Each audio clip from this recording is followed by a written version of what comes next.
धनतेरस क्यों मनाते हैं? क्या है धनतेरस की कहानी जाने। समुद्र मंथन के दौरान भगवान धन्वंतरी जब अपने हाथों से अमृत कलश लेकर निकले थे, उस दिन कार्तिक मास के कृष्ण पक्ष की त्रयोदशी तिथि थी। इसलिए इस दिन को धनतेरस का पर्व मनाया जाता है। भगवान धन्वंतरी की पूजा अर्चना करने से आरोग्य सुख की प्राप्ति होती है।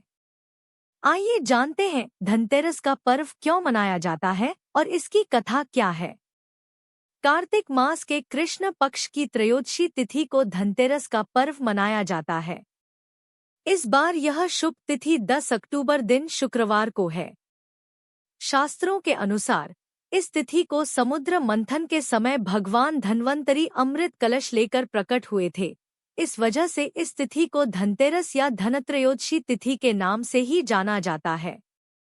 भगवान धन्वंतरी के अलावा इस दिन माता लक्ष्मी, धन के देवता कुबेर और मृत्यु के देवता यमराज की भी पूजा की जाती है। इस दिन दीपावली का पर्व शुरू हो जाता है और इस दिन सोना चांदी या नए बर्तन खरीदना बहुत शुभ माना जाता है। आइए जानते हैं धनतेरस क्यों मनाया जाता है और इसकी कहानी क्या है। चिकित्सा विज्ञान का किया था प्रचार। भारतीय संस्कृति में स्वास्थ्य को ही सबसे बड़ा धन माना गया है और इस दिन को राष्ट्रीय आयुर्वेद दिवस के रूप में भी मनाया जाता है। मान्यता है कि भगवान धन्वंतरी को भगवान विष्णु का अंश माना जाता है और इन्होंने ही संसार में चिकित्सा विज्ञान का प्रचार और प्रसार किया।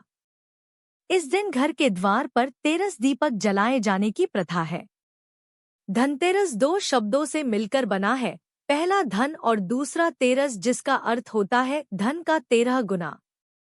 भगवान धन्वंतरी के प्रकट होने के कारण इस दिन को वैद्य समाज धन्वंतरी जयंती के रूप में मनाता है। इसलिए मनाया जाता है धनतेरस का पर्व। शास्त्रों में वर्णित कथाओं के अनुसार समुद्र मंथन के दौरान भगवान धन्वंतरी हाथों में अमृत कलश लेकर प्रकट हुए थे। जिस तिथि को भगवान धन्वंतरी समुद्र से निकले वह कार्तिक मास के कृष्ण पक्ष की त्रयोदशी तिथि थी।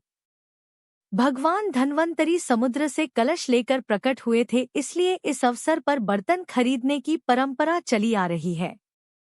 भगवान धन्वंतरी को विष्णु भगवान का अंश माना जाता है और इन्होंने ही पूरी दुनिया में चिकित्सा विज्ञान का प्रचार और प्रसार किया। भगवान धन्वंतरी के बाद माता लक्ष्मी 2 दिन बाद समुद्र से निकली थी, इसलिए उस दिन दीपावली का पर्व मनाया जाता है। इनकी पूजा अर्चना करने से आरोग्य सुख की प्राप्ति होती है। धनतेरस की पौराणिक कथा। एक बार मृत्यु के देवता यमराज ने यमदूतों से प्रश्न किया कि क्या कभी मनुष्य के प्राण लेने में तुमको कभी किसी पर दया आती है? यमदूतों ने कहा कि नहीं महाराज, हम तो केवल आपके दिए हुए निर्देशों का पालन करते हैं। फिर यमराज ने कहा कि बेझिझक होकर बताऊं कि क्या कभी मनुष्य के प्राण लेने में दया आई है? तब एक यमदूत ने कहा कि एक बार ऐसी घटना हुई है जिसको देखकर हृदय पसीज गया। एक दिन हंस नाम का राजा शिकार पर गया था और वह जंगल के रास्ते में भटक गया था और भटकते भटकते दूसरे राजा की सीमा पर चला गया। वहां एक हेमा नाम का शासक था। उसने पड़ोस के राजा का आदर सत्कार किया। उसी दिन राजा की पत्नी ने एक पुत्र को जन्म भी दिया। ज्योतिषाचार्यों ने की भविष्यवाणी। ज्योतिषों ने ग्रह नक्षत्र के आधार पर बताया कि इस बालक की विवाह के 4 बाद ही मृत्यु हो जाएगी। तब राजा ने आदेश दिया कि इस बालक को यमुना तट पर एक गुफा में ब्रह्मचारी के रूप में रखा जाए और स्त्रियों की परछाई भी वहां तक नहीं पहुंचनी चाहिए। लेकिन विधि के विधान को कुछ और ही मंजूर था। संयोगवश राजा हंस की पुत्री यमुना तट पर चली गई और वहां राजा के पुत्र को देखा। दोनों ने गंधर्व विवाह कर लिया। विवाह के 4 दिन बाद ही राजा के पुत्र की मृत्यु हो गई।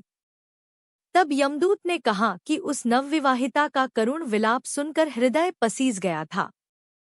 सारी बातें सुनकर यमराज ने कहा कि क्या करें, यह तो विधि का विधान है और मर्यादा में रहते हुए यह काम करना पड़ेगा।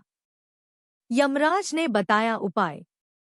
यमदूतों ने पूछा कि ऐसा कोई उपाय है जिससे अकाल मृत्यु से बचा जा सके। तब यमराज ने कहा कि धनतेरस के दिन विधि विधान के साथ पूजा अर्चना और दीपदान करने से अकाल मृत्यु नहीं होती।